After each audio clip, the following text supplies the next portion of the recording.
Tabungan, sekali lagi, tabungan saya naik turun. Di stop dia 31 Desember, sekarang masih naik berbulan-bulan saldo tabungan kita 31 Desember. Naik turun juga nggak per 31 Desember 2015? Enggak kan, udah dicetak kok, bergerak. Yang bergerak tuh tahun 2016. Besok berubah lagi nih, tadi berubah kan? Berubah lagi. 31 Desember sudah tetap dia. Itu yang dipakai ya. Lihat saldo 31 Desember, stabilo. Udah itu dia ya. Terus masalah PPJB, sekali lagi, saya membeli apartemen, rumah masih PPJB. Lapor nggak sebagai aset saya? Lapor, karena kalau ketangkep nanti dendanya 200 sen. Berapa nilainya? Nilai wajarnya berapa? Apakah saya akui sebesar yang sudah saya store, atau saya akui lunas saja? Kalau saya akui lunas, tidak ada utang. Tapi bayar uang tebusannya lebih mahal. Mana Bapak Ibu sekalian mau pilih? Kalau saya akui utang, disorot kan boleh 50% ya. 1 miliar cuma 500 gitu. Ini disorot nanti dari penghasilan Bapak Ibu sekalian. Bagaimana cara nyicil? Kontrolnya kan di situ kan. Tiap bulan Anda nyicil berapa? Kredit plus bunga. Cukup nggak dari penghasilan? Kalau cukup, jalan. Tapi kalau nggak cukup, supaya nggak menimbulkan pertanyaan, anggap aja dia udah lunas, bayar tebusannya 2%. Hilang masalah-masalah segitu ya. Utangnya kita bayar dulu sekarang. Boleh nggak utang kita akui 0? Boleh, maksimum 50%. 0 boleh. Ya. Itu masalah PPJB. Tema syarat lagi, jangan dijual sebelum balik nama. Kecuali Bapak Ibu sekalian bersedia untuk membayar PPh-nya secara normal. Ya, nggak bisa final 5%. Ya, dibantu sama rekan saya ya. Tadi yang baju ungu tengah, baju ungu tengah. Ya, mau nanya Pak, kalau misalkan rumah orang tua ya, orang tuanya sudah meninggal, tapi rasanya nggak dimasukin tuh ke laporan pajak zaman dulu Pak. Nah, kira-kira anggaplah 10 tahun yang lalu, apakah perlu kita laporin atau tidak?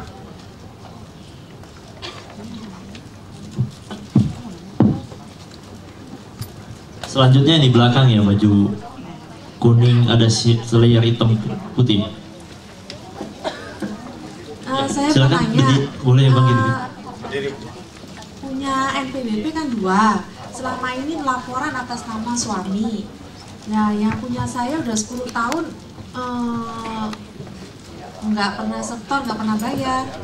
Pelaporan tahun 2015 atas nama suami. Itu kalau mau ikut TA harus ditutup dulu atau gimana ya?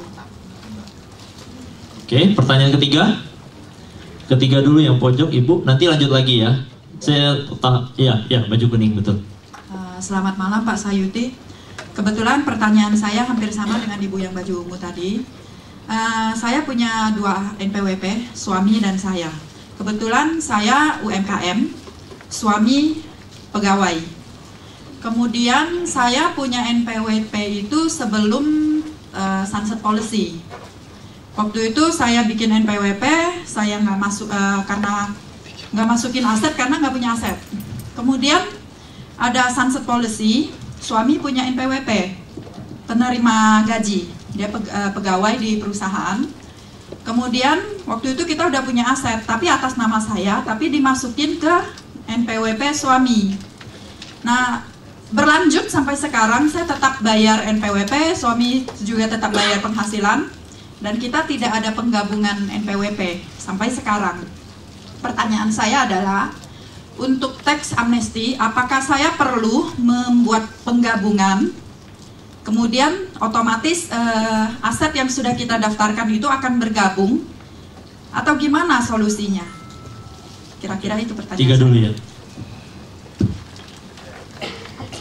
Bagaimana kalau orang tua sudah meninggal, padahal rumah tersebut atas nama orang tua? Nah, bagaimana prosedurnya? Sebetulnya setiap aset berupa tanah dan atau bangunan harus dilaporkan, karena nanti khawatirnya tidak bisa dihibahkan atau diwariskan ke anak. Sekarang dia sudah meninggal, oleh karena itu segera dilaporkan pakai nama salah satu ahli waris. Laporkan, bayar 2%. Nantilah surat warisnya apa terserah, pokoknya lapor dulu, selamatkan dulu aset tersebut, ya. Kalau nggak bisa nanti diwariskan. Ahli waris akan membayar pajak, dikenakan dengan denda-denda seperti itu, bayar dulu ya, besar sekali, hilang nanti asetnya. Oleh karena itu segera laporkan, walaupun nilainya waktu belinya dulu sekali, mungkin 10 juta aja, bayar 2%, aman, ya. Dari 10 juta kali 2%, perolehnya kapan? Tahun 1960, begitu, udah, lihat aja dulu, nggak masalah, yang penting alamatnya semuanya cocok. NOP-nya itu adalah nomor objek pajak di PBB, lapor di situ, aman deh, ya. NPWP atas nama suami istri ini ya, sebenarnya NPWP itu satu atas nama suami, istri ikut suami, kecuali kalau ibu pisah harta. Kalau pisah harta ya dua. Sebetulnya dari dulu ibu segera ambil tindakan, gabung, kantor pajak izinkan. Saya tidak pisah harta pak, saya suami istri, ini akte kawinnya, kartu keluarganya, saya satu rumah, lapor saja, mubazir kan kalau saya lapor dua-duanya. Semua aset atas nama ibu di SPT ibu pindah ke suami, gabung satu nama, nama istri, nama suami sama saja, ya, jadi satu kesatuan, ya, jangan dua. Kalau sekarang kan bapak ibu harus lakukan. Mau gabungnya itu setelah teks amnesti atau sebelum silakan. Ya. Kalau sudah terlanjur gitu loh Pak. Iya sudah terlanjur, ini sebenarnya kita bicara sudah terlanjur, memang sudah ada. Saran saya, ibu punya NPWP segera urus di kantor pajak untuk dimatikan. Kenapa dimatikan? Karena suami saya sudah punya. Dulu kan banyak juga ya suami istri, dulu sebelum masih pacaran punya NPWP masing-masing. Begitu dia menikah, NPWP istri nggak hapus gitu loh. Apalagi dulu beberapa tahun yang lalu, pada waktu itu mau ke luar negeri harus ada NPWP, semua pada isi itu NPWP. Sekarang tidak ada gunanya, ya. Ibu punya NPWP masih bisa, tapi nebeng nomor suami, nomornya tetap sama, belakangnya 001, itu aja membedakan. Jadi ibu masih punya NPWP juga, sama semua aset, penghasilan ibu gabung ke suami, satu aja bu, akan tolong oleh kantor pajak untuk dihapuskan. Pak, nah, kalau suami meninggal, maka kembali lagi ke NPWP istri. Nomornya beda nggak? Nggak sama juga, nggak ada masalah. Nomor itu juga, ya. Nomor itu, kodenya 01 aja, nggak masalah. Makanya urus sekarang, ya.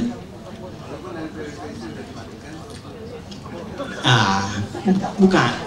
NPWP istri sudah dimatikan, dia pakai NPWP suami. Oke. Sekarang suaminya sudah digabung, suaminya meninggal. Nomor itu pakai lagi ke istri, nggak ada masalah. Satu NPWP di terdaftarnya satu NPWP itu. Terus,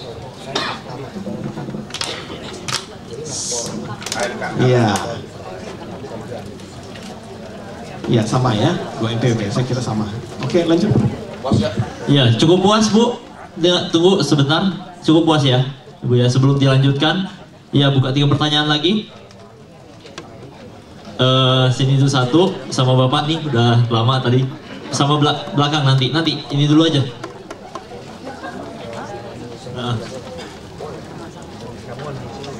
Ya Mas Yoti, itu saya mau nanya, itu kalau deposito kan sudah biliatnya tuh. Nah, namanya deposito kan, kita deposito di bank kan cari bunga yang paling tinggi. Mungkin uang itu sudah kita depositokan sejak tahun 2010, dia pindah terus. Nah ini nanti kalau misalnya yang terakhir ini di bilet itu cetak tahun 2016, berarti tidak bisa dimasukin tuh.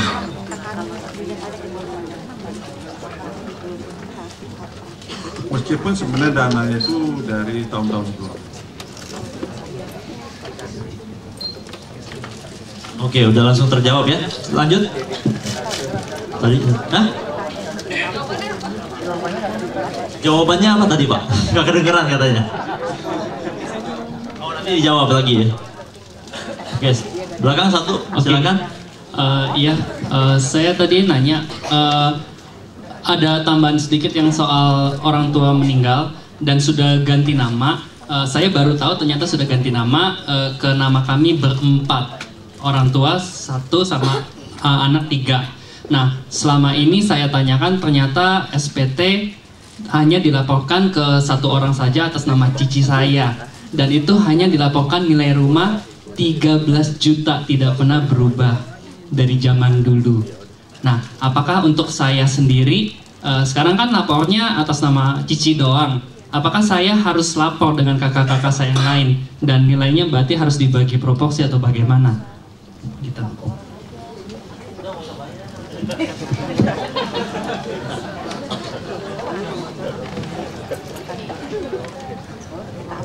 Tadi yang ketiga? Iya, Pak, ini sebenarnya pertanyaan titipan. Sorry. Oh, mana? Iya. Oh, makanya saya bingung yang mana. Oke. Ini pertanyaan titipan sih. Jadi teman saya ini bekerja di Singapura dan dia sudah bekerja sekitar 3 tahun lebih lah, dan asetnya dia bilang sudah lumayan. Nah, apakah dia mesti dilaporkan? Padahal dia mungkin rencana balik ke Indo itu 5 tahun lagi gitu. Jadi benar-benar belum balik ke Indo. Nah, apakah dia mesti melaporkan atau bagaimana, Pak? Oke, dijawab dulu, Pak. Terima kasih. Nah, deposito tadi itu dilapor biliet deposito per 31 Desember 2015. Nanti berubah 2016 masalah lain ya. Nanti di SPT 2016 lapornya. Ini tax amnesty saja. Ya. Nah, gimana? Bukan di print, kita nggak perlu lampirkan print out. Jadi deposito pada waktu kita masuk pada perolehan pertama itu sudah ada sertifikatnya, di copy Pak, di copy itu. Nanti pada waktu cair kan yang asli kan diambil. Banyak yang ngakalin begini, dia uang 1 miliar, dia masuk deposito di bank BCA misalnya ya, sebulan aja di fotokopi sertifikat bilietnya, terus dia cairkan masuk lagi Bank Mandiri 900 juta, dicairkan lagi sebulan. Dimasukkan lagi 1,2 di bank BII gitu lah ya, sehingga dia sudah punya 3 sertifikat biliet giro, biliet depositonya. Totalnya dia mengatakan bahwa saya punya deposito di bank ini, bank itu gitu. Itu teknis yang mereka lakukan selama ini ya. Tetapi 2018 kalau era keterbukaan ketahuan juga, benar nggak? Mana nih banknya? Cuma resikonya ada nggak? Enggak. Karena apa? Kita sudah bayar tebusan di muka 2%, ya. Nggak bisa nanti dibatalkan. Oh nih saya kembalikan lagi uang Anda yang 2% dulu, bayar. Nggak bisa. Kalau sudah dia terima keluar SK-nya, tidak boleh diganggu gugat. Makanya saya tidak anjurkan, Ada yang bertanya, kadang-kadang Dirjen Pajak marah betul kalau Bapak Ibu sekalian menggelembungkan aset, ya. Asetnya nggak ada tapi ditinggiin. Cuma kalau saya secara logikanya, lihat dong undang-undang, ada risiko nggak? Kalau pembicara menyampaikan jangan tanpa ada risiko, tanpa ada hukuman, sama juga bohong. Harus ada. Apa risikonya? Dikembalikan atau dibatalkan TA-nya? Nggak ada undang-undang yang mengatakan begitu ya. Tergantung sekali lagi, nilai wajar menurun, wajib aja. Warisan atas nama 4 orang, sudah dilapor pakai nama cicitnya yang tertua. Kalau sudah dilapor aset yang bersangkutan pada tahun 2015, tidak perlu diamnestikan lagi. Biarkan saja di situ. Ya, nanti kalau jual gimana? Kecipratan yang 3 dapat karena ada surat kuasanya. Ini warisan dari orang tua, warisnya pasti anak menerima sama besar. Nggak apa-apa pakai nama dia. Nanti uang hasil penjualannya yang sudah dikenakan PPh final 5%, Bapak tinggal lapor aja. Cashnya naik. Dari mana? Dari pembagian warisan. Ya, bebas pajak itu, Pak. Nggak usah takut. Yakin ya? Jangan di take amnesti lagi 2 kali nanti. Sudah ada laporan di 2015, lapor lagi. Nggak perlu dipecah. Biarkan aja. Pecahnya pada waktu sudah jadi uang nanti. Ya, uangnya pecah bagi 4. Ya. Apa? 13 juta itu. Nggak ada masalah. Jangan dirubah. 1 rupiah pun boleh. Iya kan? Properti kalau saya lapor 1 rupiah saja, saya jual 100 miliar, pajaknya berapa? 5% dari 100 miliar. Kalau saya laporkan dia 90 miliar, saya jual 95 miliar. Dari 95 miliar, bukan dari 5 miliar. Ya, harga pokok properti nggak menentukan sama sekali. Kalau boleh sekecil-kecilnya, betul nggak? Jangan tinggikan. Ya, kalau uang boleh ditinggikan karena manfaatnya ada, bisa dipakai besar ya.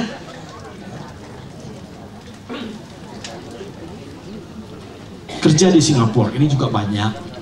Ada lagi orang tua membelikan apartemen kepada anaknya yang masih sekolah, apartemen di Singapura, pakai nama anak dia. Sekarang dia tanya, Pak, bagaimana caranya? Uang saya belikan dia apartemen $1 juta di Singapura, pakai nama dia. Siapa yang harus kita minta pengampunan? Saya bilang, dia yang harus minta pengampunan.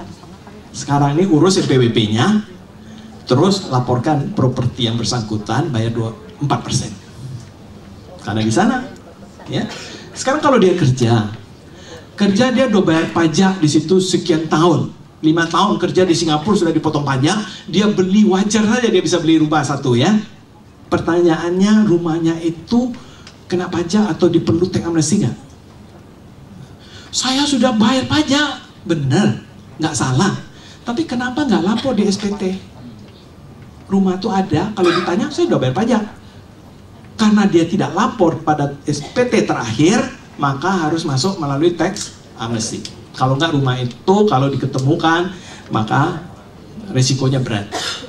Bagaimana bisa pemerintah tahu kita punya apartemen di Singapura? Gampang. Tahun 2015 yang lalu, saya ketemu surat himbauan dari klien saya, 3 surat yang berbeda, WP yang berbeda, dia tahu di mana properti kita berada. Dia bingung. Wah, alamatnya lengkap, unitnya pun dia lengkap. Dari mana dia bisa tahu? Pak, tolong bantu tanyain sama HR-nya, dari mana dia bisa tahu rumah saya ada di Sydney, Australia. Kaget dia. Dulu loh, tahun lalu ya. Tanya sama HR, Pak, gimana ya Pak bisa tahu di sini? Padahal di SPT-nya nggak ada. Oh, gampang, dia bilang. Saya bisa ngintip dari property tax di situ, kita ada kerjasama. Jadi property tax itu kita bayar tiap tahun seperti PBB ya, tembus ke Sydney, apalagi ke depan. Oleh karena itu saya wanti-wantikan sekali pada saat ini, lapor. Nilainya terserah kita mau wajarnya berapa, yang penting unitnya itu dilapor loh ya. Kalau ditangkap, nilai wajarnya dia tahu berapa. Wah, pajaknya 30%, dendanya berapa? 200%, hilang tuh properti. Hati-hati loh. Selamatkan sekarang, selamatkan. Dana cash itu apalagi. Oleh karena itu Singapura kan pernah isu ya. Dia kata, tinggal aja di sini, jangan diras. Kalau diras bangkrut kami nanti ya. Karena uang tuh nggak ada lagi di Singapura. Dia sudah putarkan ke seluruh dunia. Uang itu, uang orang Indonesia yang 14.000 triliun itu sudah diputarkan di seluruh dunia. Penghasilannya tahu nggak setiap tahun 2 kali APBN. Dapat uang gratis dari WNI, dipakai, diputarkan, dibangun tanpa bayar bunga. Kalau kita pinjam uang di World Bank, Bank Dunia, kita bayar bunga. Indonesia itu. Sedangkan warga WNI kasih pinjam orang tanpa bunga. 0,000 sekian persen bunganya 1 bulan. Free alias free. Dipakai untuk bangun airport, dipakai untuk ini, dipinjamkan dari penghasilan yang dia peroleh. Negara-negara lain dikasih pinjam uang kita. Dia jadi maklar kan, kasih pinjam, penghasilannya setahun 2 kali APBN. Bayangin bunga aja loh. Sekarang diminta, nggak ada uangnya. Oleh karena itu dia nego, berapa sih WR di Indonesia? Kalau saya tarik pulang 2% Pak. Kalau tinggal di sini 4%, 2% saya subsidi. Iya bayar 2%, kita bayar 2%. Oh masih belum mau Pak, nanti macam-macam. Udah ada 4% saya bayarin. Sampai begitu negonya kurang lebih. Takut. Oleh karena itu, kalau saya buat peraturan ini, di luar negeri 10%, tarik 1%, pilih yang mana? Tarik. Berani dia bayarkan 10%. Kalau 4% kecil, salah itu ya, 10, maka pulang semua tuh duit. Kerja di Singapura, asal ada aset, lapor. Kalau belum lapor, dia mau kembali ke Indonesia, lapor. Kecuali dia PR di sana, nggak mau balik lagi, ya, udah ketahuan ya. Iya 4%, itu yang berat. Itu yang berat. Sekarang ya sahabat, berhari-hari saya hadapin ya orang-orang kaya yang punya properti di luar negeri. Bingung dia, Pak 4% dari sekian puluh miliar berat Pak. Ya daripada ketahuan nanti, pilih yang mana? Sekarang lagi nego-nego mikir berunding tiap hari berunding. Pak, kalau saya lapor saja 200.000 gimana Pak? Hah? Itu serah Bapak dah udah. Ya dah. Sanksinya nggak ada. Bapak bilang 200 ribu dolar wajar ya silakan. Pak, dan dia tahu nanti nilai pasarnya, masa daerah strategis itu 200 ribu. Yang tahu siapa? Petugas pajak. Berani nggak dia menentukan itu 1 juta dolar? Dasarnya dari apa? Nyimpang lagi dia dari sini kan? Tapi dia masih takut. Takut juga, ya. Saya nggak anjurkan, tetapi penentuan sendiri. Saya cuma mencarikan solusinya, alternatifnya seperti ini. Ya, risikonya ini. Ada risiko? Enggak, gitu. Sanksinya nggak ada di sini. Silakan. Kalau pemerintah Indonesia berubah nanti gimana ya? Itu nggak tahu saya ke depannya seperti apa ya. Oke, pertanyaan berikutnya. Ya, pertanyaan berikutnya. Tadi yang di belakang satu, baris keempat dari tengah. Satu, Pak Penkion nanti sama Bapak Ibu ini ya. Ini sama ya? Sama pertanyaannya ya. Malam Pak Sayuti. Malam Pak. Pak, saya mau menanyakan kalau misalnya ada 2 pertanyaan. Kalau misalnya yang pertama kita mau melakukan tax amnesty untuk yang unit link reksadana, itu pakai saldo Desember 2015 atau pakai Juli yang terakhir, Juli 2016, itu yang pertama. Kemudian yang kedua, kalau misalnya kita punya bangunan, kita sudah lapor di Desember SPT 2015 itu misalnya bangunannya luasnya 100 gitu ya Pak. Kemudian kita tambah dengan bangunan lantai 2 dengan 100 lagi. Apakah kita bisa melakukan tax amnesty untuk yang 100 tersebut atau tidak perlu? Terima kasih Pak. Oke, Pak Penkion. Setelah itu Ibu baju hitam ya, sebelah kiri. Selamat sore Pak Sayuti. Saya mau nanya, kalau misalnya saya sebagai nasabah asuransi, saya punya premi sebulan 10 juta, tapi yang 10 juta itu saya nggak pernah laporin di SPT saya yang dahulu. Jadi kalau sekarang nggak ada, dengan adanya amnesty ini, saya perlu laporin nggak gitu yang 10 jutanya? Yang pertama ya. Yang kedua, boleh langsung Pak ya? Yang kedua, saya juga sebagai nasabah juga, tapi saya bayar asuransinya sebulan 10 juta, contoh yang tadi. Tapi kalau 10 juta yang biasa kita jual ke orang lain, asuransi itu dibayar 10 tahun kan? Berarti kalau 10 tahun kali 10 juta berarti 1,2 M. Benar kan? Jadi kalau saya bayar sekaligus 1,2 M, sekaligus saya bayar. Jadi asuransi setiap bulan saya nggak usah bayar lagi. Itu perlu dilaporin nggak? Itu pertanyaan saya. Makasih Pak Sayuti. Oke, pertanyaan ketiga. Iya, luar biasa antusiasnya ya, banyak pertanyaan. Saya yakin teman-teman masih banyak pertanyaan di benaknya. Tapi kita memang open, tenang aja, nggak perlu khawatir. Sampai jam 7 Pak ya, Pak Sayuti. Ya, masih ada waktu ya. Malam Pak Sayuti, saya ada 3 pertanyaan. Yang pertama, kalau misalkan ahli waris ini, dia namanya sudah tercantum di surat tanahnya, tercatat dengan 4 nama. Pada saat melakukan TA, itu apakah harus dibagi nilai perolehannya, dibagi ke 4 nama itu, atau gimana? Terus yang kedua, SPT tahun 2015, sebenarnya bisa dilakukan pembetulan atau enggak? Karena kan kalau misalnya ada kesalahan, kayak misalkan ada warisan yang belum dilaporkan, katanya sih menurut KPP tinggal dilakukan pembetulan aja di SPT ini. Sedangkan di peraturan katanya kan nggak bisa melakukan pembetulan. Yang ketiga, suami istri punya 1 NPWP. Suami UMKM, istri bekerja. Jadi istri ikut NPWP suami. Pada saat melakukan TA ini, apakah dia bisa menggunakan tarif 0,5%? Itu aja sih Pak.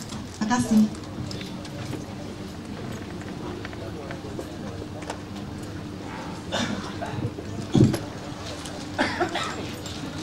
Yang pertama mengenai asuransi unit link. Sekali lagi saya katakan asuransi ini karena ada unsur investasinya dan itu merupakan aset uang kita Pak. Uang itu harus dilaporkan di SPT. Kalau di SPT 2015 belum dilaporkan, harus lapor melalui tax amnesty ya. Apalagi bayar sekaligus. Itu jelas sekali ya. Hampir sama dengan deposito. Kita masuk sekaligus ya sama deposito, itu uang kita. Lapor. Nanti kalau enggak cairnya jadi masalah nanti. Aset Anda nggak ada gitu. Walaupun kita lapornya mungkin nggak sebesar 1 miliar, 1,1 atau 1,2 miliar, tetapi ada. Kita sudah lapor, kita punya asuransi unit link. Itu yang maksud saya berlindung. Nilainya kecil, tapi waktu cairnya besar, bebas pajak. Ya, tetap mau cicil, mau apa tetap.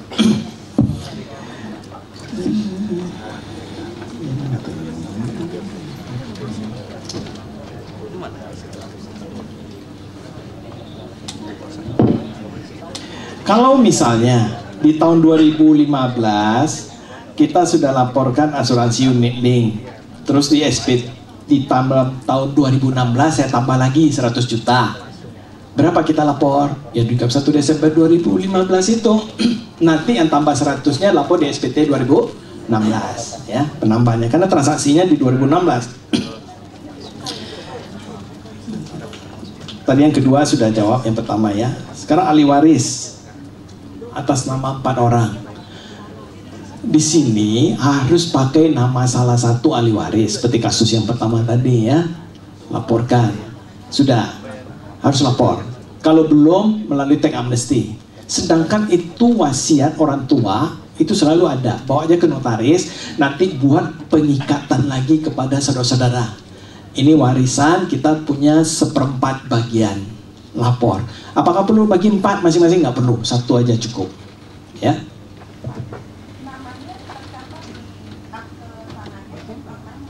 Ya. Kalau 4 nama mau lapor 1/4 silakan. Nggak salah juga. Kalau mau lapor 1 orang boleh, dengan syarat lebih kuat lagi tuh 4. Kita punya masing-masing tapi sudah dideklar dan sudah bayar uang tebusan 2%. Nggak ada masalah Bu. Ya. Pakai nama orang tua sudah meninggal pun masih boleh, ya, nggak apa-apa, nggak usah balik nama, apalagi sudah nama berempat.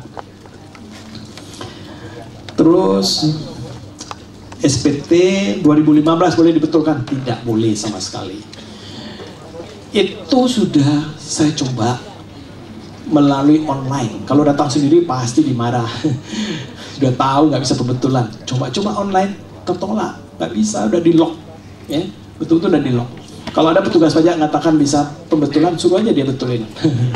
Bantu saya Pak betulkan. Nggak bakalan bisa Bu. Ya.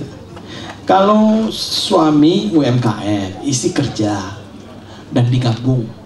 Di dalam UMKM untuk dapatkan tarif 0,5%, syaratnya selain UMKM, tidak boleh ada namanya penghasilan dari gaji. Kalau penghasilan dari gaji masuk ke suami, batal UMKM-nya. Tarifnya tetap 2% gitu ya Bu. Silakan. Silakan masih ada yang lain. Selamat malam Pak Sayuti. Wih, langsung. Pak, saya mau tanya Pak. Udah dikasih tadi. Tahun yang lalu 2015 saya ada beli properti, tetapi karena uang kas pribadi saya nggak cukup, itu saya keluarin kasnya dari perusahaan. Tetapi properti itu masih atas nama saya. Nah pertanyaannya, apa properti ini masih bisa di TA kan Pak? Terima kasih.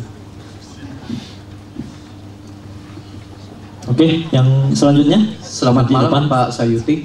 Bentar. Kami mau tanya, saya ada ikut saham suatu perusahaan, tetapi pakai nama atas nama tuh anak saya, dana dari saya, itu satu. Kedua, kami punya dana ada di tangan orang di luar gitu sejak tahun ya 2010-an sampai sekarang tuh kami tidak pernah buat laporan aset kami. Nah itu bagaimana? Ketiga, anak kami ngambil rumah, kami memberikan DP, kami tidak laporkan aset kami juga untuk memberikan pada anak untuk ngambil rumah DP. Terakhir, kami punya MPWP, istri tidak punya MPWP, kami beri mobil pakai nama istri. Nah, kami tahun 2015 tidak masukin ke aset. Bagaimana dengan teks amnesti ini? Perlu kita masukin atau enggak Pak? Nah, Itu pertanyaan kami Pak, terima kasih. Sini dulu, nanti sesi berikutnya ya, sebelah situ. Yang ini? Oh belum Malam, terjawab Pak. ini, Iya, lanjutan. belum terjawab. Jadi pertanyaan saya malam Pak, maaf. Pertanyaan saya adalah misalnya bangunan sudah dilaporkan di SPT 2015 Pak Sayuti. Misalnya bangunan luasnya kita renovasi lah ya. Kita renovasi sudah lama, tapi kita nggak masukin di SPT 2015. Oke, lanjutannya nanti dijawab Pak Sayuti ya, setelah pertanyaan ini. Satu. Selamat sore Pak Sayuti. Saya ingin tanyakan gini. Tahun 2014 PT A misalkan ya, developer perumahan, dia membeli tanah bukan atas nama PT, tapi pemegang saham. 2015 proyek itu nggak berjalan, developer perumahan ini nggak jalan.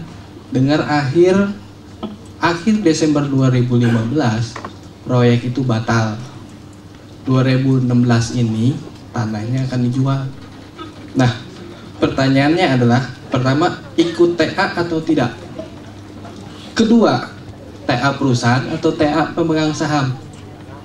Tiga, kalau perusahaan TA berarti sedangkan nama di sertifikat pemegang saham. Kalau yang TA pemegang saham, apakah perusahaannya bermasalah? Itu aja. Ya, terima kasih. Ya, kompleks ya. Ya, nanti akan diuraikan sama Bapak Sayuti.